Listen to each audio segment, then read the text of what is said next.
Alors, ça va être une vidéo rapide, mais je vous invite aussi à avoir les notes de cours parce qu'avec le temps, je vais ajouter d'autres éléments. Je vais vous parler des choses qu'il ne faut jamais faire si vous voulez rester vraiment dans les bonnes grâces d'Amazon et ne pas avoir un listing suspendu ou même votre compte suspendu. Alors, la première des choses, c'est quoi? C'est de ne jamais ajouter des informations dans votre listing qui pourraient rediriger les clients d'Amazon vers d'autres sites. Parce que les clients qui viennent acheter sur Amazon, ce ne sont pas vos clients.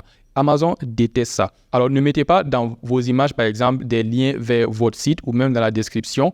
Voilà, ça, c'est des choses vraiment qu'il faut éviter de faire. Amazon veut que l'interaction que vous avez avec le client reste sur Amazon. Alors, il y a d'autres techniques pour arriver à récupérer des informations sur le client pour les contacter ailleurs.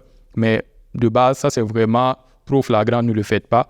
N'ajoutez pas d'informations comme ça ou même des codes barres, des QR codes là, qu'on utilise pour scanner, etc. ou tout simplement mentionner le nom de votre site. Non. Par la suite, n'incluez jamais le nom d'un compétiteur dans votre listing, que ce soit sur le front-end ou sur le back-end. Alors, avec Brand Registry, il y a des méthodes pour trouver ça ou tout simplement même en cherchant le nom du compétiteur sur Amazon. Si votre produit sort, ils vont se douter de quelque chose. Alors, ne faites jamais ça parce que là, vous êtes en train d'enfreindre sur la propriété intellectuelle de quelqu'un.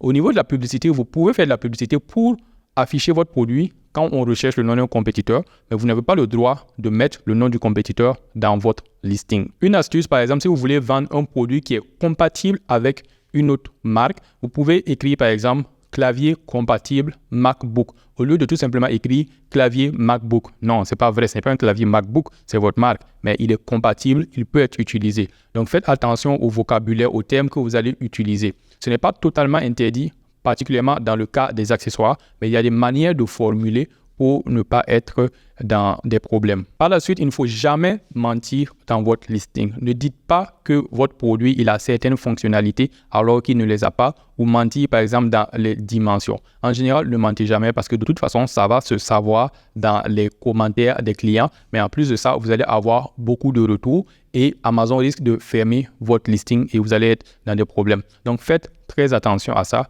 Ayez toujours des informations correctes sur votre listing. Autre chose, c'est d'éviter les mots-clés interdits dans votre listing. Alors, vous ne pouvez pas savoir quels sont tous les mots-clés interdits dès le début, mais quand même, les mots-clés dangereux, par exemple, si vous écrivez un mot-clé comme bombe ou bien couteau tranchant ou bien voilà, un pistolet explosif, ce sont des mots quand même qui vont déclencher une alerte dans l'algorithme d'Amazon pour dire ce listing-là, il faudrait qu'on le vérifie pour savoir vraiment de quoi ça parle. Donc, généralement, ce sont les mots qui feraient penser que votre produit en est un autre, un produit dangereux. Par exemple, si vous partez commencer à mettre dans votre produit alcool ou drogue ou vin, par exemple, parce que vous voulez tout simplement décrire votre produit d'une autre manière, ce sont des mots que l'algorithme d'Amazon va flaguer. Un peu relié à l'ajout de la marque d'un compétiteur, mais tout simplement, il ne faut pas enfreindre sur la propriété intellectuelle d'autrui. Donc, ça peut être aussi tout simplement le droit d'auteur parce que vous voyez une jolie image sur Amazon, vous allez la copier, vous la mettez dans votre listing, peut-être vous allez utiliser Photoshop pour retirer le produit et insérer le vôtre. Non, ce n'est pas permis. Voilà, vous pouvez vous inspirer des images des autres, mais copier comme ça, ne le faites pas.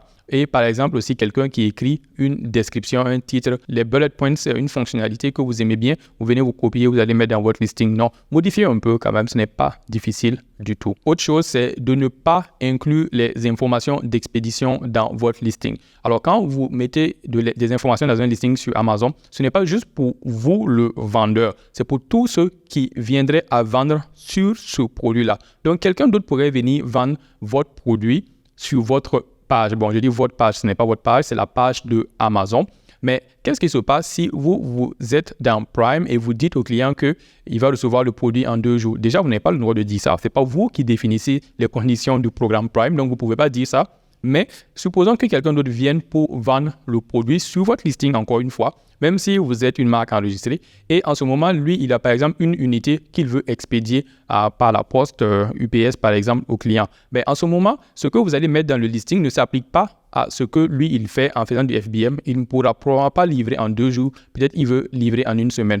Donc, les informations d'expédition sont définies ailleurs par chaque vendeur, d'accord? Et lorsque le client ajoute le produit dans le panier ou même avant, à côté du buy box, il voit en combien de temps il va recevoir le produit et le prix pour la livraison. Donc, vous ne devez pas inclure les informations d'expédition dans votre listing. Alors, un autre conseil, tout simplement, c'est d'éviter les abréviations ou les termes techniques qui pourraient ne pas être familiers pour les clients. Même si c'est un produit qui répond à un besoin spécifique, peut-être que c'est une personne qui vient acheter comme cadeau pour quelqu'un d'autre et il ne va pas comprendre en fait de quoi vous parlez. Donc, autant que possible, prenez la peine de définir les abréviations et voilà, pour les termes techniques, voilà, évitez-les autant que possible ou utilisez ceux qui sont plus courants quand même. Et finalement, restez à jour sur les règles de création de listing sur Amazon en cherchant sur Seller Central. Ça, c'est très important parce que ça évolue dans le temps. Il y a des choses qui étaient permises avant qui ne sont plus permises maintenant. Donc, toujours rester à jour sur toutes ces règles-là. Et s'il y a de nouvelles choses, je vais les ajouter dans les notes. Alors, je vous invite à voir les notes en plus de la vidéo que vous venez de regarder. Alors, merci et à très bientôt.